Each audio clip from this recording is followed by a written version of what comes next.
Good luck, everyone. Here we go. Hello, everyone. Welcome to the Pittsburgh SMPTE meeting today, virtual meeting. We're hoping that in time we'll be able to do in person, and I'm hoping that will be in the next couple of months. So I want to welcome everyone, especially students that may be attending this meeting, especially if it's your first meeting with SMPTE. SMPTE is 100 years old and has developed technical standards for many, many years. And the goal of the Pittsburgh section is to educate our members.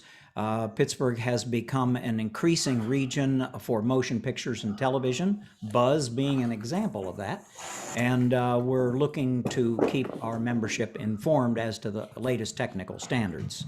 I want to, as always, thank the section managers and especially the volunteers who have been nominated for section managers for next year. The March meeting that is coming up will be about audio over IP. There's a multitude of standards. We'll talk about interoperability of those standards as well as how to use it and why you need to use it. And then in April, Glenn Prisborski will be talking about various camera systems, including DSLRs, cinema cameras, film cameras, and traditional 2/3 inch 3-chip cameras. And so without further ado, I would like to introduce Buzz Moyer. I met Buzz at a Christmas party at Viewpoint a while back and was shocked to find out that we had a Hollywood camera operator, and it was too good to pass up. So I'm going to turn it over to Buzz. We're going to have questions and answers at the end, but if you have a question during the presentation, Buzz said he will take those questions. You can raise your hand or type out the question. Yes, right, John. And I recommend everyone use the Q&A. Don't use the chat. Use the Q&A for questions. Okay, thank you, Bill. And one more thing, just to let everybody know, we are recording this. So whatever questions you pose may be made available publicly after the event on our website and through SMPTE headquarters. Great. And again, welcome to everyone. And Buzz, I'm going to turn it over to you and turn off my camera, and it's all yours. Thank you. All right. Thanks very much. Thanks, SMPTE, for having me. This is a great honor for me to be able to speak and talk to everybody here. And I thank Viewpoint Production Services for having this great facility. There's some work going on here around me today. They're setting things up, so just to pay no attention to them. Okay, quick overview of me. I hate to talk about me, but anyway, I am John Buzz Moyer, camera operator, gimbal operator, which I'll get into later.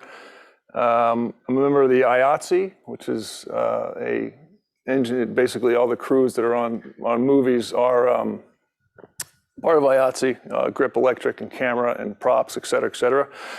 A group called the Steadicam Operator Association, which I happily have instructed a lot of great people, and it's been quite an honor for me to do that.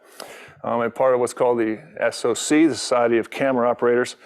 Happen to be on the Board of Governors Education Committee and the Awards Committee, so I am committed to a lot of things.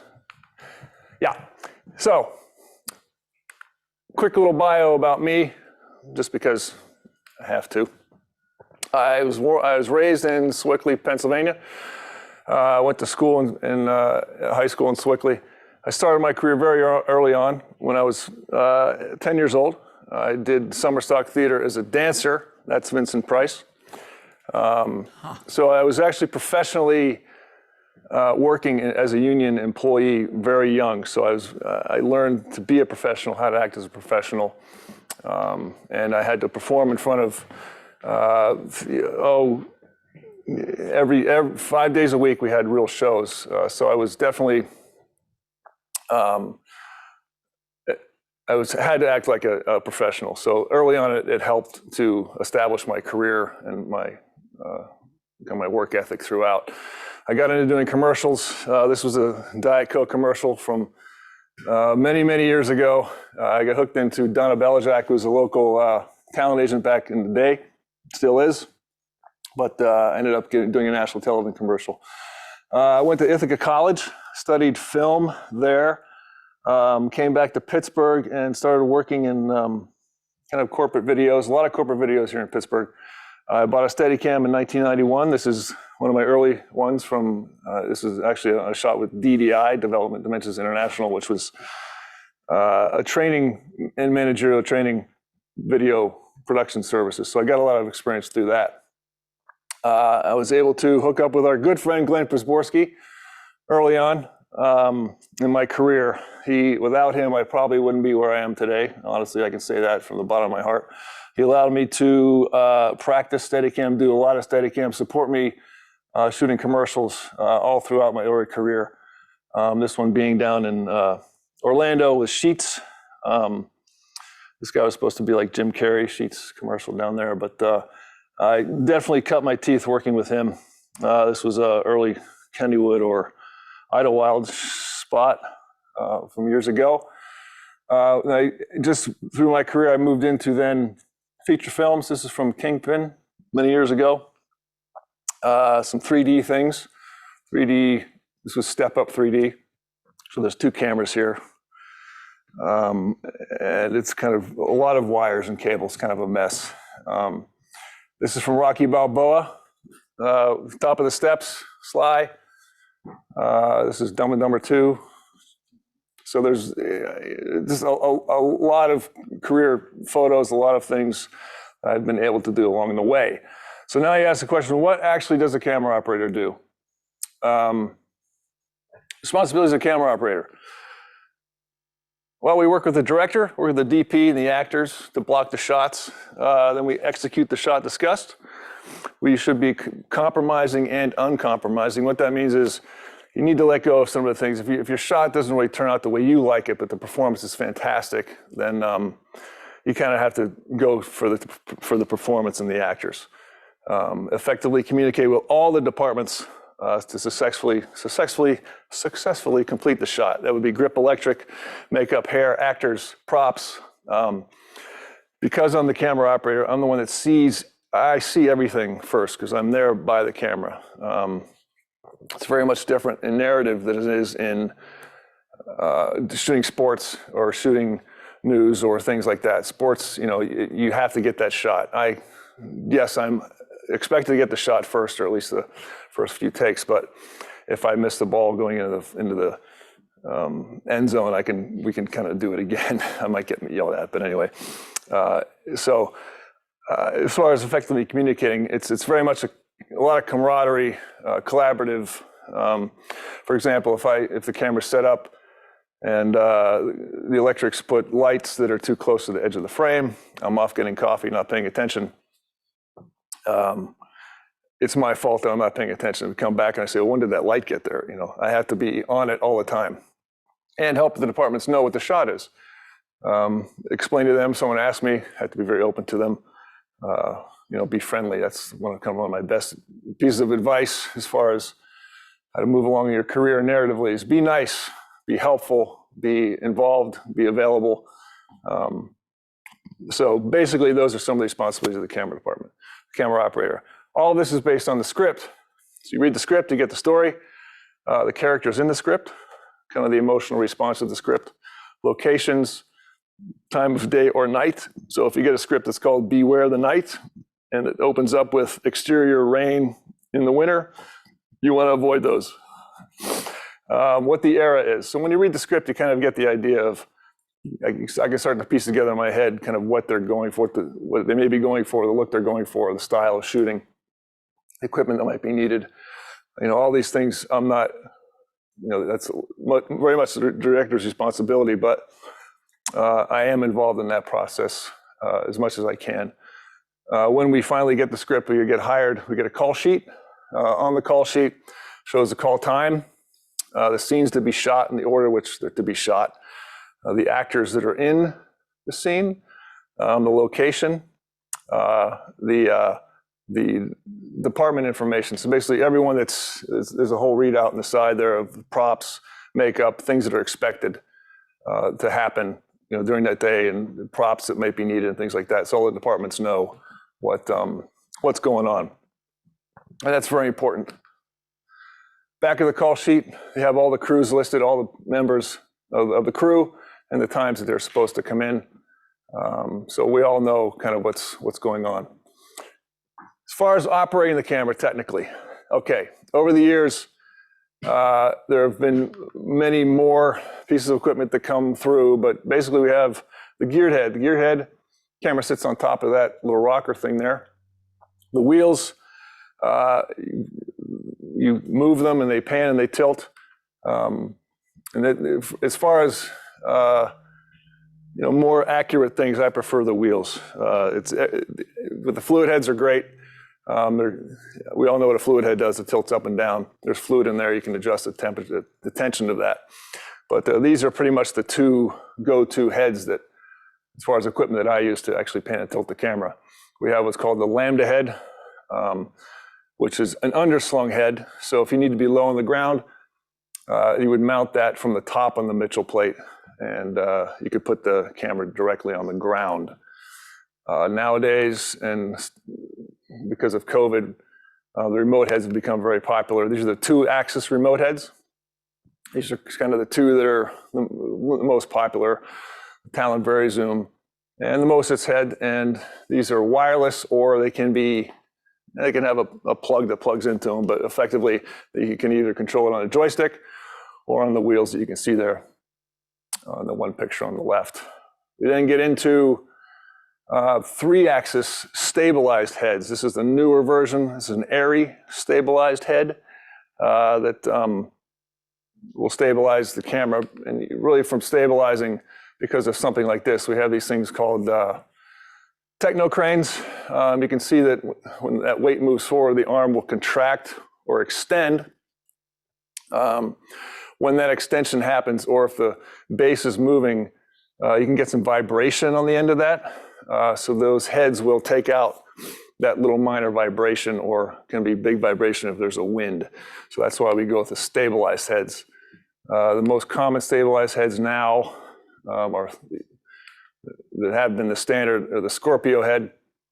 You can see on top of there's a spring that isolates the head from whatever you're mounting it to. And there's a little rocker underneath that gives your horizon stability. But that's one. The other standard one is the Libra head. The Libra head, same thing. It's stabilized, so you can mount it on a vehicle. You can put it on a crane, whatever you want to do, and we'll stabilize that motion. As far as the current heads that are really popular are the stabilized 4-axis heads.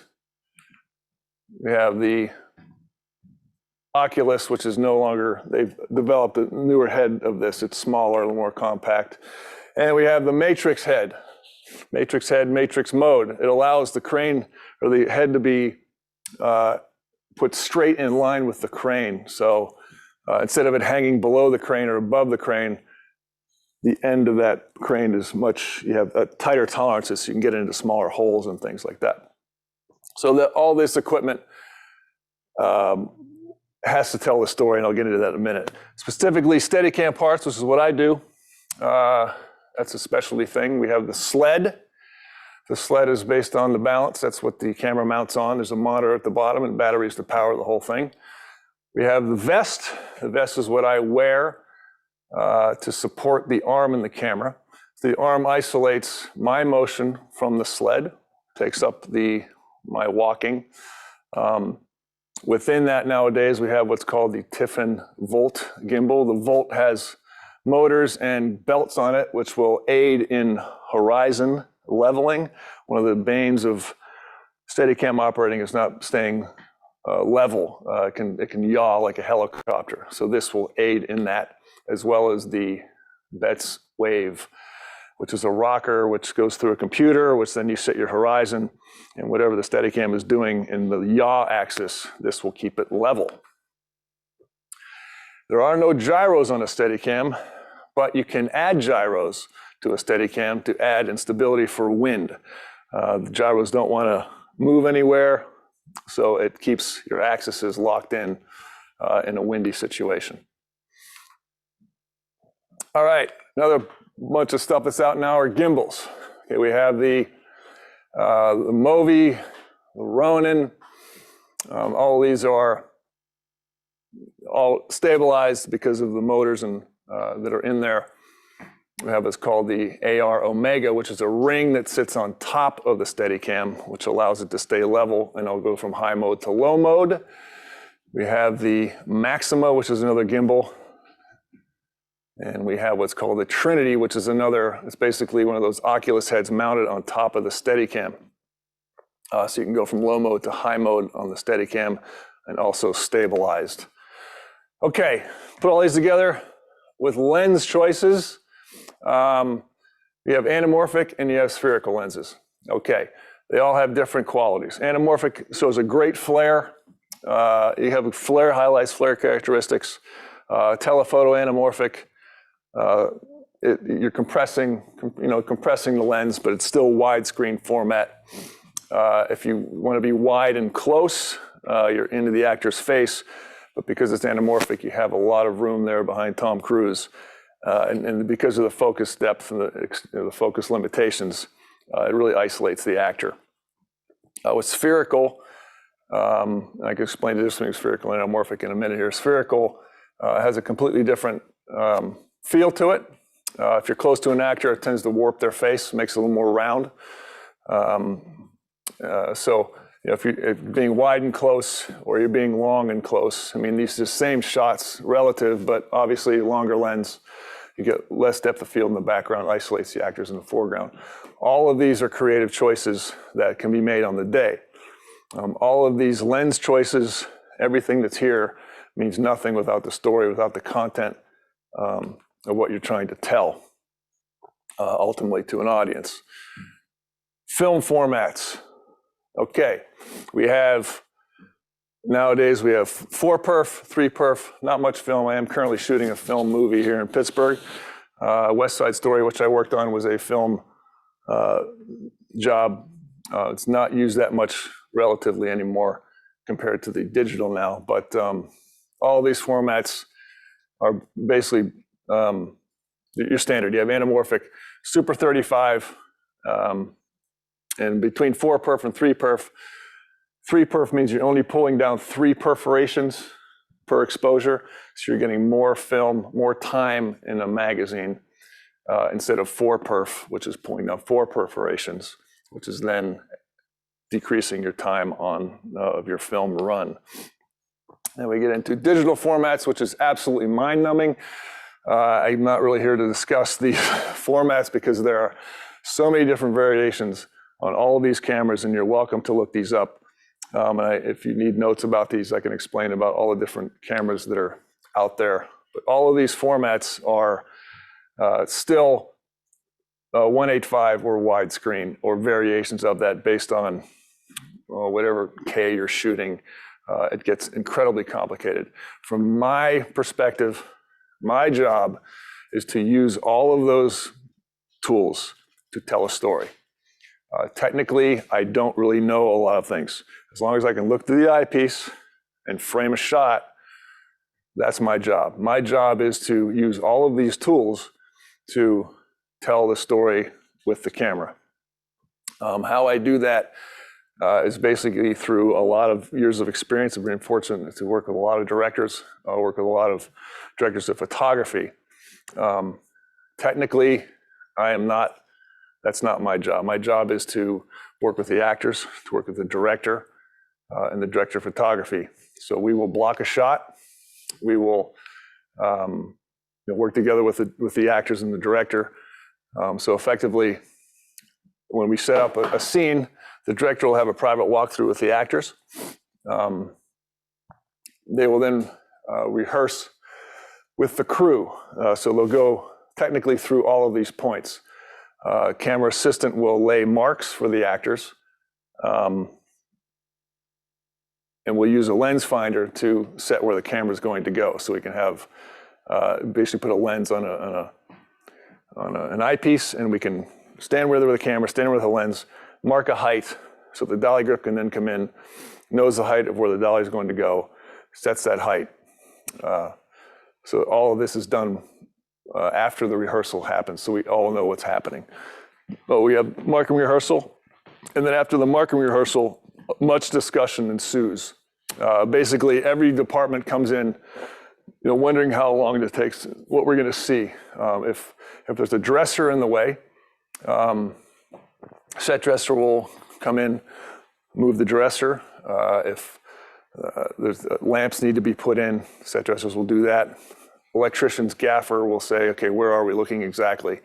Generally, they have an idea already where the camera's going to go. But if, for example, an actor may not hit a mark and I have to pan farther left or right, I need to be aware of telling the electrician to the grip, say, that stands a little bit close to the shot. Just give me a little bit of room. So after we've done all the blocking and the rough in, and then the stand-ins come in, they stand on the mark. Stand-ins will go through the actions. And then a final run-through. Final run-through is basically with the actors. They come in, they'll do the scene.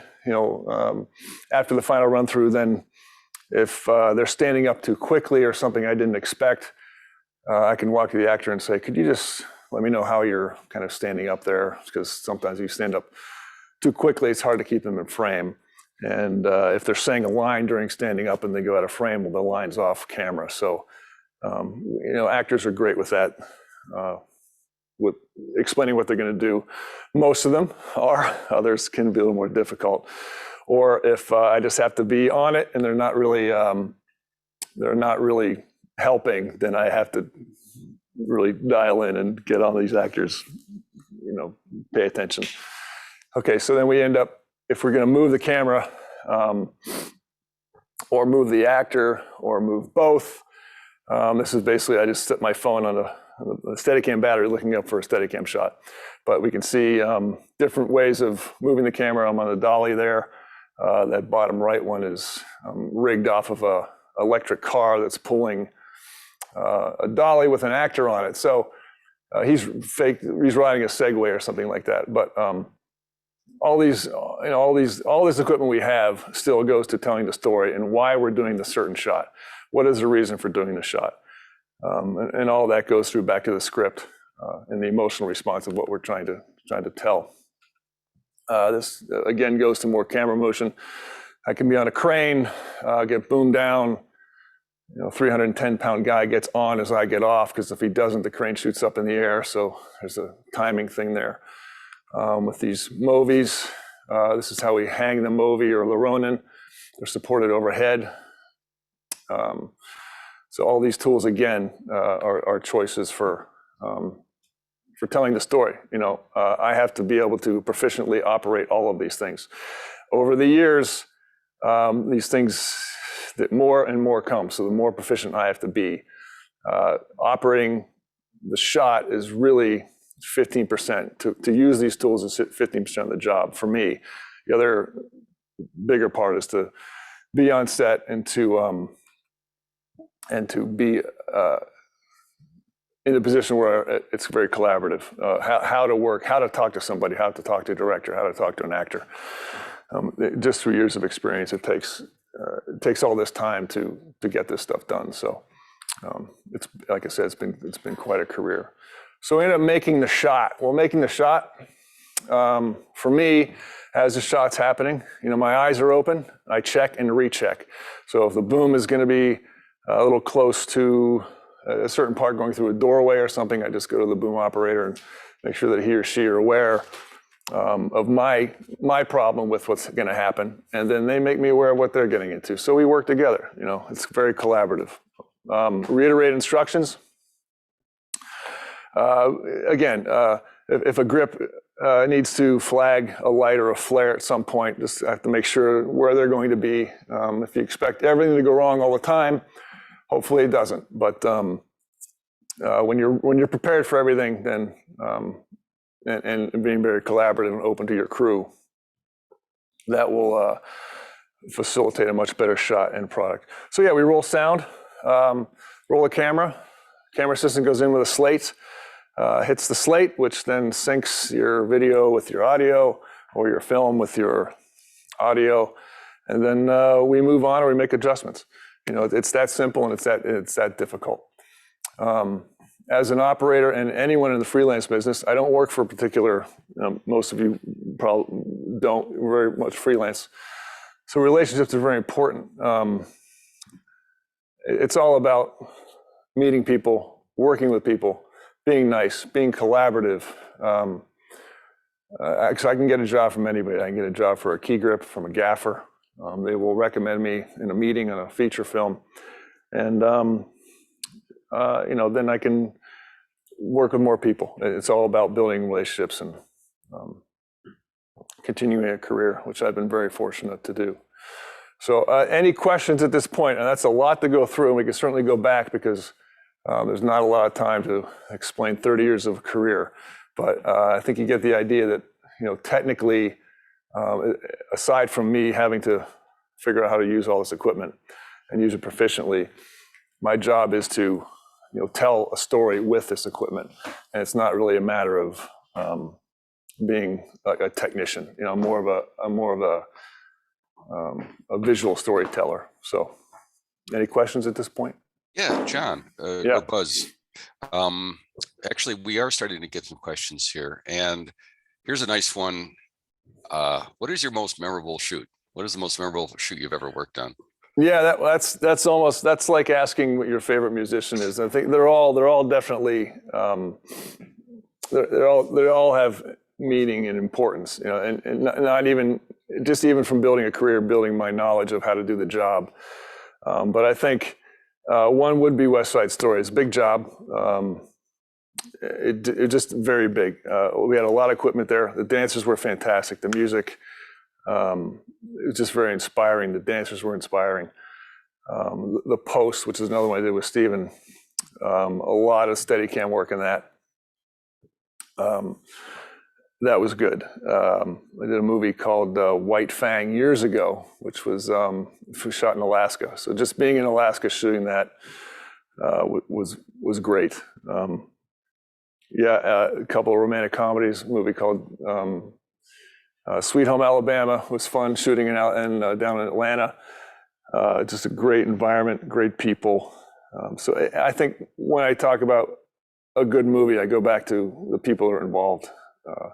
Because again, it's about collaboration. It's about relationships.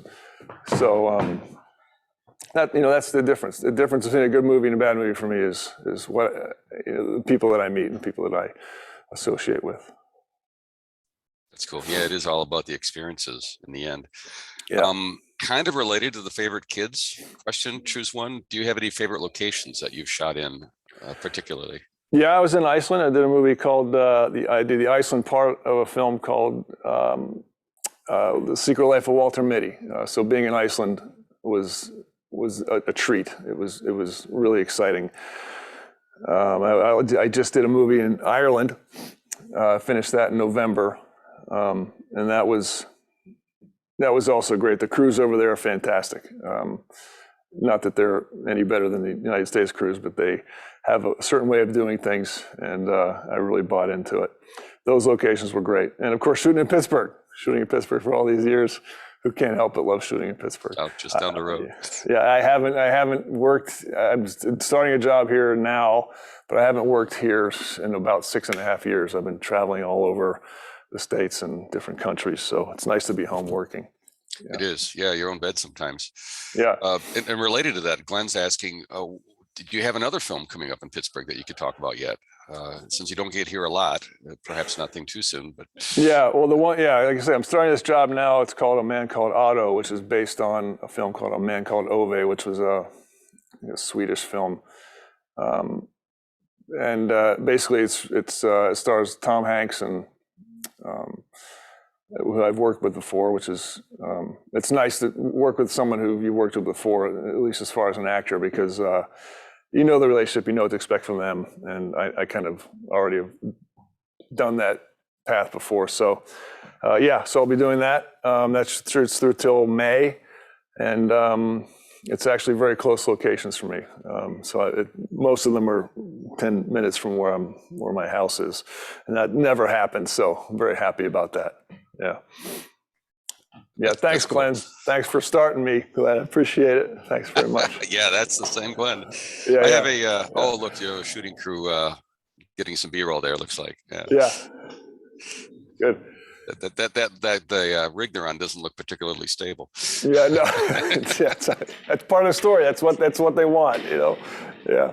I personally have a question because, you know, I was emailing you earlier that a couple decades ago now, I worked with Garrett Brown on something, and he's of course the inventor of the Steadicam. So you know, any Garrett Brown stories? Yeah, because of the Steadicam Operator Association, they'll ask me to teach these courses. So, and they have one in Philadelphia twice a year. So I see Garrett there, and he's always just a very calming source for if I'm going through something or some weird Steadicam thing that's going on, if something's not working technically. I mean, he's an absolute genius. He's invented many things. But just to know he's still there and out there to call. I was doing Rocky Balboa, and because he lives in Philadelphia or near Philadelphia, and I was working there. I called him. I said, "Hey, you know, let's go. Okay, hook up with you." And so he says, "Yeah, come out to dinner." So we hung out with dinner, and we talked about his shooting the original Rocky. And during that shot, running up the stairs, they're having problems with the camera battery, and I think they had a hot wire, a car battery to it. And it ended up not being at 24 frames a second. It was something like 22 frames a second. So if you look at that shot, you know, Sly's jumping up and down, and it looks a little Benny Hilly because the camera's not running at speed; it's running too slow. And there was no sound; it had to be crystal sync. It was all just shooting MOS. So that's, you know, one of those stories that you hear from him. And he said, you know, when you're up at the top of those stairs and you're going up that last bit, those stairs aren't spaced right. So just be careful. You think that stairs are spaced a certain way, but sure enough,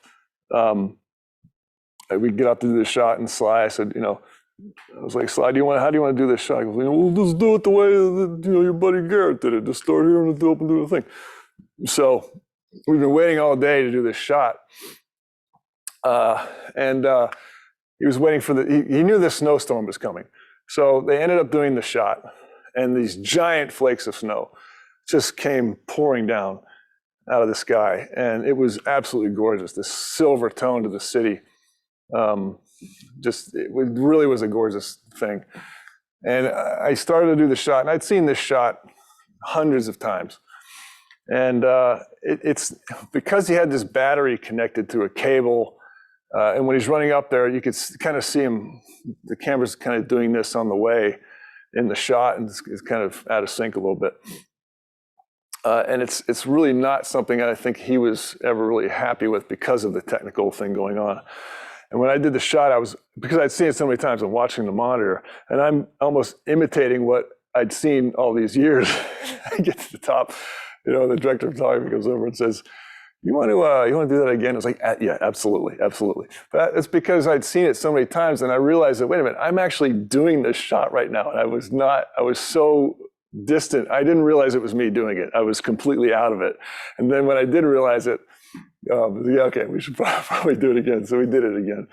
But having him, you know, having to talk to him, I told him that later. He laughed. But yeah, he's a great guy. He's really he's a force to be reckoned with. And we all thank him. We call it we're bowing to Garrett, every Steadicam operator who, when you pick up a Steadicam, you want to bow, you want to bend your, you know, at the hips, and then you step into it and pick it up. So we always call it bowing to Garrett because, you know, thank you, Garrett, for giving me a career and picking it up. But yeah, good man. Very good man. Cool. Yeah. That's cool. We have more questions coming in, 3 right now. Will's got a great question. The name Steadicam, hence, you know, is steady and it's shot by nature. What if the director wants something shaky? Can you do that in the rig, or do you have to remove it from the rig? How do you go shaky on a Steadicam? Yeah, you can. I've done it where I've held the back of the camera and just kind of done this along the way. The thing about the difference between handheld and Steadicam, obviously, is when it's on your body, you know, any of this kind of stuff gives it a jerkiness to it. And it's hard to do jerky with Steadicam. You can do kind of smooth, not stable things So and the other thing I've done is I've loosened the bolts on the camera on a Steadicam, so you get a vibration. So I could just do this every once in a while on the gimbal, and the camera will vibrate. So it gives kind of that feel. But yeah, generally, if the director's asking for something that wants to be that kind of squirrely, you end up doing it handheld, or with all this equipment now, there's ways to Libra heads or any kind of remote head to just kind of put it on that and wiggle the wheels, so you get this shaky thing. Yeah, so that's kind of what I would offer. And if they said no, it still has to be on Steadicam. There's some other tools coming out now that they're out now called the ZG, and what it is basically it's kind of a tilty panty thing that sits on the Steadicam arm, so you can get that handheld look, but without the jerking of the body kind of emulating. It still takes the smoothness out of the camera. So yeah, that's kind of what I would offer. I think he missed a spot. I think it's a little flare right there. Yeah. A couple more now. Ed's going to have one for you on deck, and then George is asking, do you have a preference for your capture, film or digital? You've seen them both over the years and decades. What's your preference? Yeah, I think the film camera's heavy. They've gotten the video camera's gotten, digital camera's gotten a little lighter. For Steadicam, you almost want bigger because that inertia keeps things stable. The smaller the camera, those things. If imagine if you have a pencil in your hand and you're panning it back and forth like this, it's very easy. But if you have a 10-foot long pipe and you're doing that, it's very hard to pan. So it's the same thing with a Steadicam. The more inertia you have, the less the camera wants to drift and move. So bigger, heavier cameras, your back doesn't like it, but certainly the result of having that weight is definitely seen in a more stable image. As far as preference, yeah, I started with film, just the smell of the film. And also, if you have a film camera, a Steadicam, because the motors are turning, there's a motor in the magazines for Panavision, motor in the magazine and motor in the camera, it also kind of acts like a gyro. Once that's turning, it wants to stay straight. Whereas if you're in a digital camera, which is a lifeless hunk of wires and gack and heat sink, it just kind of sits there and doesn't help you that way. So I prefer film, although now the cameras have been sitting around in boxes, the eyepieces are getting yellowed, the glasses, you can't really see as good through the eyepiece. So with these new digital cameras, they have their advantages, but I still prefer hearing that motor, next to me. As far as the image, as long as I can see what's going on, that's what my deal is. As long as I can see the frames. But having that motion, I love that smell and things. So yeah, that's I prefer film. Interesting. I never thought about that. The gyro effect. Yeah. That makes a lot of sense. And I suppose, of course, you're. Thanks. I had some lint. It happens. That's what happens when we were black, But of course, the workflow downstream of what you capture is so different now with digital versus film. So, does that ever impact you too? Like checking dailies that are film versus instant dailies on digital. That's kind of related, right? Do you have to wait longer with film versus digital? Not necessarily, because by the time the editor gets it, it's pretty quick. I mean, once it goes through the lab, it gets transferred to digital anyway, then it gets sent out. Because we have dailies on our iPads or computers. There's companies that just release it, and they have all the protection for pirating and things like that. But no, it's not the same. Like there aren't really dailies. It used to be at the end of the day, you'd go into a screening room, which was fantastic because you could see your work large in front of you, not looking at a phone or an iPad. And back when I first started doing Steadicam, there was a green screen monitor, which the operating size of the image was about that big. So you're just trying to see an image and figure out what's going on in there. Whereas today, the screens are sometimes 8 inches on these Steadicams, so you can see everything. But back then it was this black green screen. And it was green because it came from bombers. It was bomber technology. And the sky's blue, grass is green. Well, green absorbs the blue, so there's no reflection. So it was a perfectly clear image. So to see it from going from green and then going to the dailies and seeing it in full color in front of you is just the most epic thing ever, to say, my gosh, that looks great, you know. And then you're with the producers and they're clapping or you're getting fired or you're sitting in a seat going, oh, that's not good, you know. But to also be in that environment with sharing that, you know, it's a big shot and you're sharing it with all the people live like that, that doesn't happen anymore. And that was something I miss. And just to learn all the nuance and the finesse of operating, you know, why I have this much headroom in a shot compared to this much, you know, all of that tells a story. You know, if you have a lot of headroom, you know, the actor seems to be lower in frame, you know, being crushed by life kind of thing. You know, if you're like this, it's like he's being, you know, but if he's up here, then he's more, you know, bigger in the frame. So all these little techniques work, you know, short sighting. You know, if I'm standing here and I'm looking off talking to an actor that way, that's a certain way of editing. But if I'm here looking that way, you know, they're completely different emotional effects based on the story, based on the relationships of the actors. But yeah, having the dailies and being there live was pretty great. You know, you're sitting next to the focus puller because there's someone who actually is pulling focus. You know, it's not automatic. There's a human being who is, nowadays with wireless, they have a little box with a wheel on it, and it tells a motor on the lens to turn, you know, the focus. Now they have equipment now that help with being more specific, because these sensors are 65 millimeter sensors, and the digital cameras, the depth of field is to the point where you know, not just what eye do you want to focus, but what part of the eye do you want to be in focus. So they have equipment now that basically looks like a video game to me, and it's all based on triangulation and things like that, mathematics.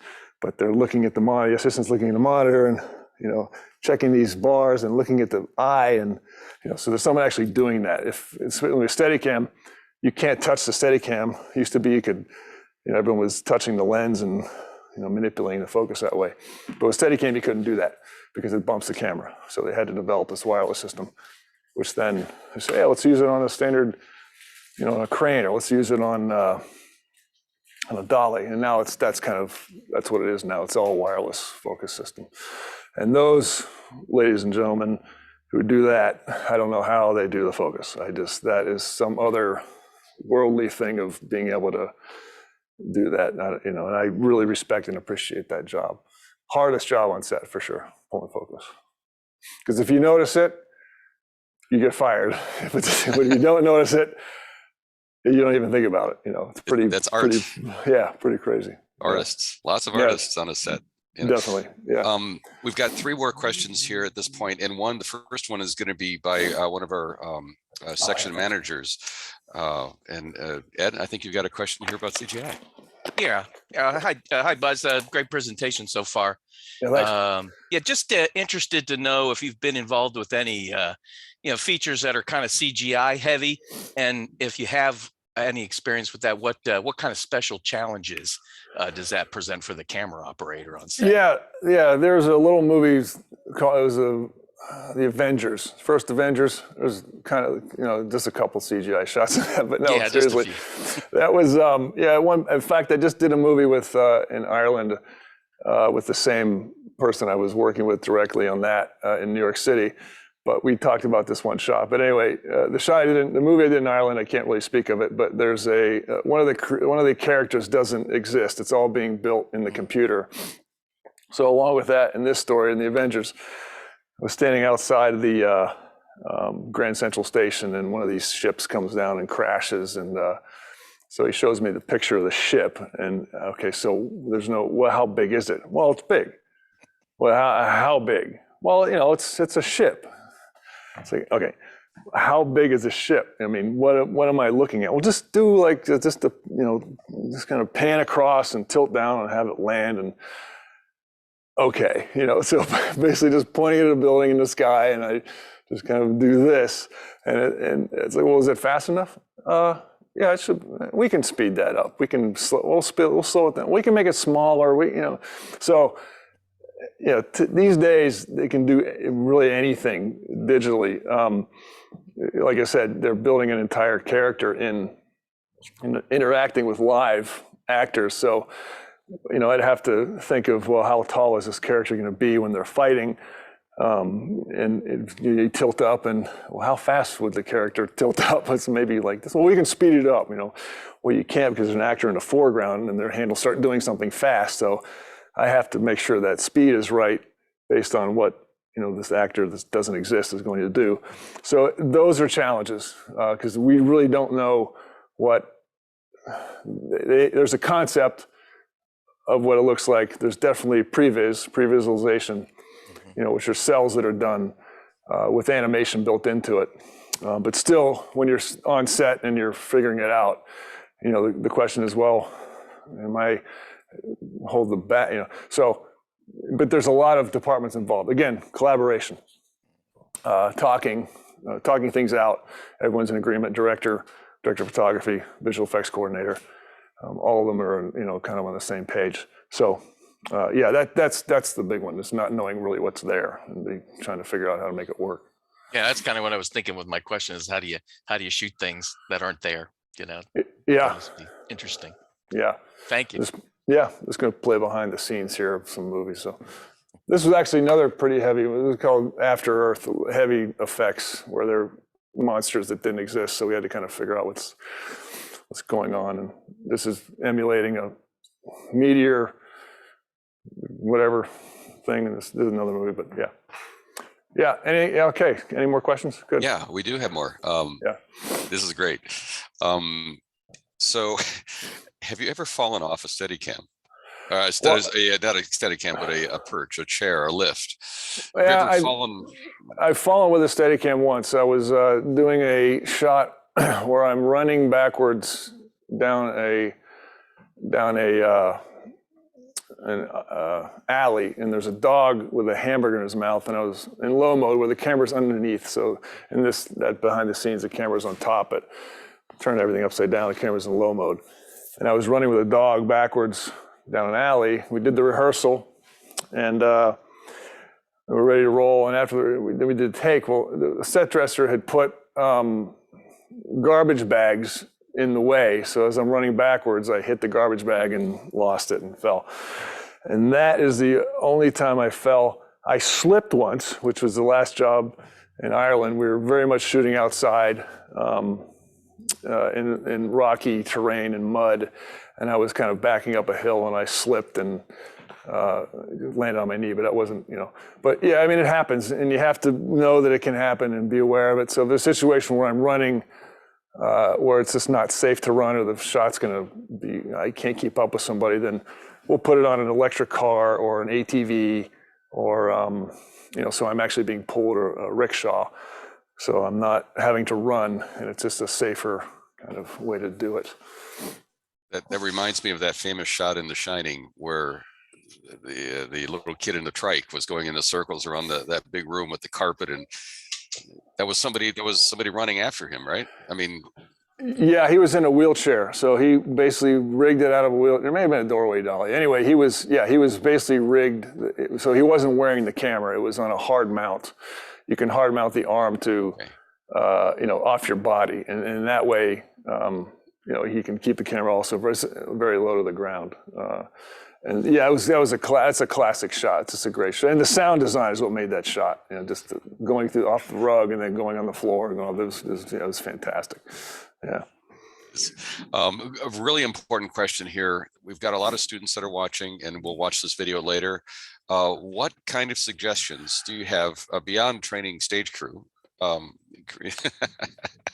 What kind of suggestions do you have for folks that might want to become a camera operator or director of photography, or anything even related? I mean, how to jump into this business?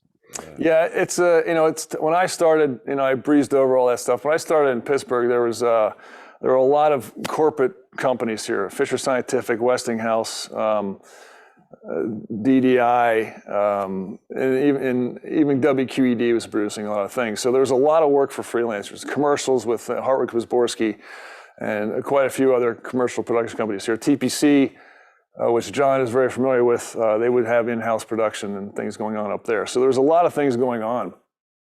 And for a freelancer, you could get work. You may not be doing what you wanted to, but at least you could be on a set and learning.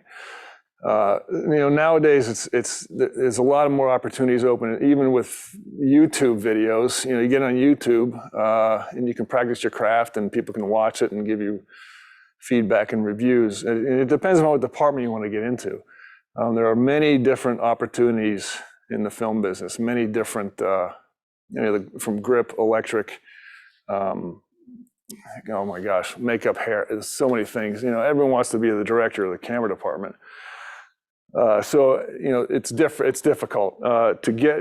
I think one of the ways to get into the camera department, if you want to get in union narrative stuff, is to try to get into a rental house and learn the equipment. And through the rental house and learning the equipment, you're also meeting camera assistants and operators that come in there to prep the equipment. So hopefully one day someone will be available, or an opportunity arises where it's a smaller student film or something where one of those assistants is shooting. If you again, it's about relationships.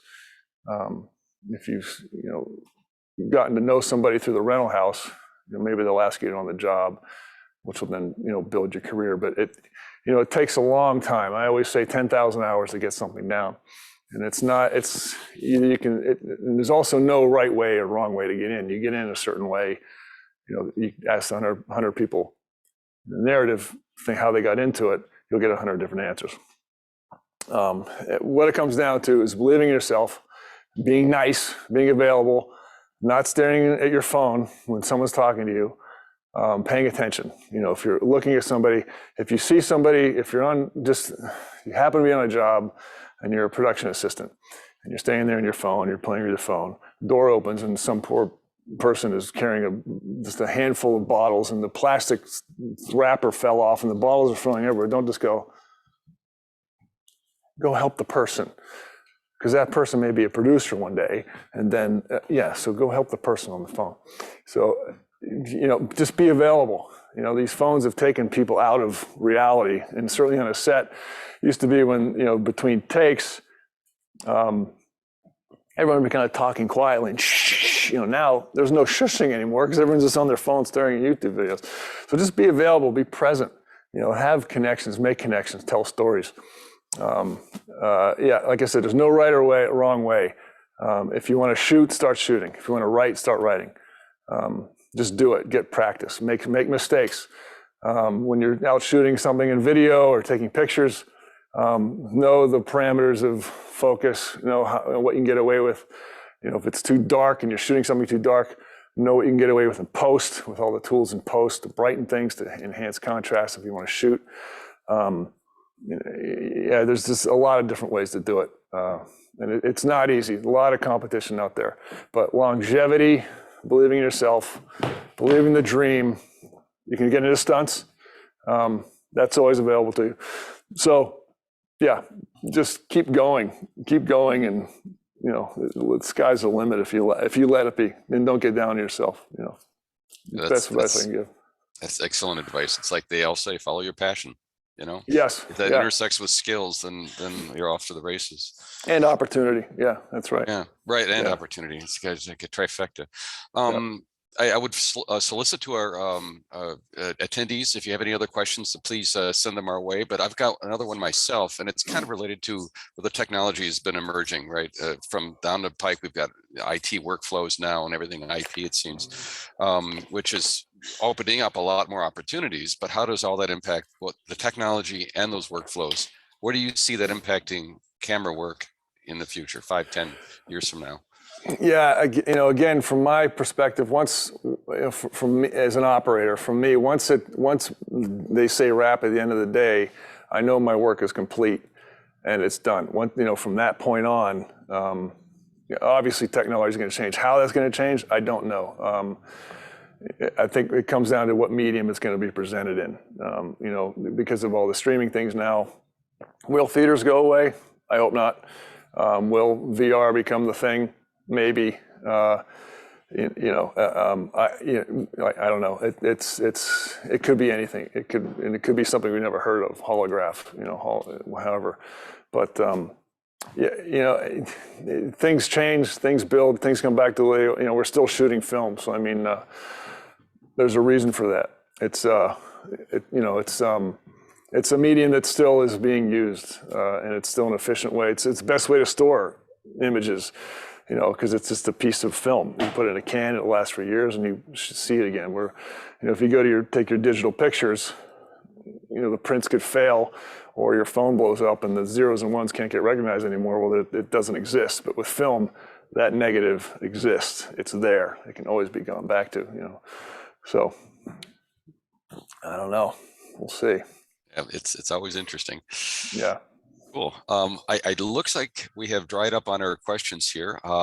And so I'll say one more chance. Anybody else that have anything to ask of Buzz before we let him get back to the shooting he's got lined up? Yeah, I know it's breezing through all this stuff. It's very complicated. There's a lot of equipment out there. And, if you go to look back at this on YouTube or something, and there's a question you have about a certain piece of equipment, I'd certainly be happy to answer those questions. Or a lot of information just on on the web for all these different pieces of equipment. But I know that the technical part of it is important. But from my perspective, it's the storytelling. I tell a story. I tell is, say Steven Spielberg has his camera and the film camera, and Janusz is shooting it, and they're putting it at a 1 foot square piece of grass. And then over here you have Alfred Hitchcock pointing it at 1 foot square piece of grass. David Lean, over here with his anamorphic widescreen over here. And then I walk in with a 1974 RCA VCR thing on my back, and I'm pointing at my square piece of grass. And somebody says, action. On mine, a worm comes up, starts looking around, and this bird flies in and lands, looks at the worm, takes the worm, and flies away. Well, which one are you going to look at? Which one is interesting? Well, it doesn't matter what was shot on, who's directing it. It's the content in which you're watching. So you can get sometimes you get more emotional reaction out of, a military person coming home to see their daughter or son than you do out of watching an 1.5-hour movie. So it's all about the content. The equipment's one thing, the cameras, what camera you're using, sometimes it matters, but really, it's what you're watching. It's the emotional connection with what's going on screen and what you're trying to show the people watching it. So that's my interest. That's what I do. I don't light things. I just try to hear all the information and put it together in how I interpret a scene. So there you go. Sounds like humanity still matters. People need to connect. Yeah, totally. Yeah, that's what entertainment is. Yeah, definitely. Yeah. Content is king. That's a long-term phrase that I've always liked. It's all about the content. Yeah. Hey, John Humphrey, our chairman, do you want to come back up with some wrapping thoughts here? And Buzz, is there do you have if somebody does want to get in touch with you, you've offered that, how would they do that? Do you have a website or LinkedIn? I don't. I mean, you can email me, and if I get back to you quickly, I will. If I may not, but I can certainly give my email, and if you would like to email me, go right ahead. And that is, I don't know if you want to put it out there in the SMPTE thing, or I can tell you now if we're going to know that. But it's jbuzzmo.com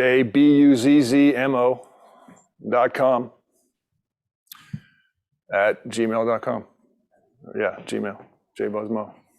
Okay, cool. Yeah, we'll put that in the description information too for the video, so people can check that out later. Yes, I got to thank Viewpoint here. This was a fantastic. Tyler and my two buddies here, Victor and Gary, they had a lot of work to do. But this place was great, and they went far beyond what I expected. So, Gary, good friend. Oops. Yeah. On his phone. Exactly right. Yeah, great. I'm going to interrupt and say one more thing. You're proving one more important point. You got to have a sense of humor. Yeah, well, that's the point. I mean, if you're not having fun doing this, it's no point in doing it. So you have to have fun. If you can't wake up with a smile and go to work, Yeah, I've been very fortunate to work with great people and try to maintain a great attitude, and because it's fun. I mean, you're entertaining it. You're trying to entertain people. Either you're sadly entertaining, through a sad story, but it is entertainment, and you have to have fun. It just makes the days go better, because we're working 12, 14-hour days with the same people, 5 days a week, and to have that sense of humor is very, very, very important. Yeah, very important.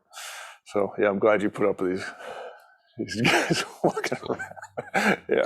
And this was a great hour-long rehearsal, so we're about to go live. So are you ready Yeah, to go? good. Yeah, exactly. Yeah, but thanks for having me. We Yeah, did all thanks the for having me. blocking. That's right. Now we're ready. That's right. Buzz, it was great meeting you at the Christmas party at Viewpoint, and I go back a long way with the Artsburgers at Viewpoint, and Sure. as a matter of fact, Glenn Przborski and I both went to Cocoa High School, Florida. So Glenn and I go back a long way as well. And I know, I've talked to Glenn, I know he helped you get started in your career, and I hope that this provides some information for people who want to get started in their careers. Yeah. Yeah, just go for it. Learn all you can, experiment all you can. And, when you get in the real situation, hopefully you've been there before. Again, expect everything to go wrong all the time. And if you're prepared, you'll be able to solve those problems. Yeah, exactly. Yeah, exactly. Yeah. That's right. Well, I'm going to close the meeting by thanking you again, Buzz. It was great. This will be recorded for anyone who missed it, and also it'll be posted on the SMPTE National website as well as ours. And for people, we had a big turnout for this meeting. And for those people that are here, we have SMPTE Pittsburgh website, Facebook, other ways to get in touch with us for future meetings. And this is our first noon meeting, and we may try that some more in the future. Typically, they have been 6:30, 7 o'clock at night.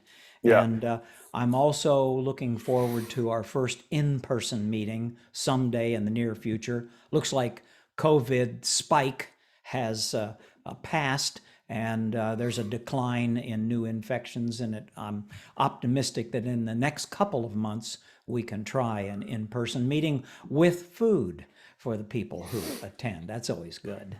All right. So again, thank you very much, Buzz. I'm going to end the meeting now unless, Bill, you have an objection to that? No, all the questions we've gotten answered. So thanks everyone for spending Okay. your time, your lunchtime with us. And Buzz. thanks to Viewpoint as well. Exactly, Viewpoint too, yeah. See you later, Buzz. All right. Thanks. See ya. Thanks. Okay, bye. Bye.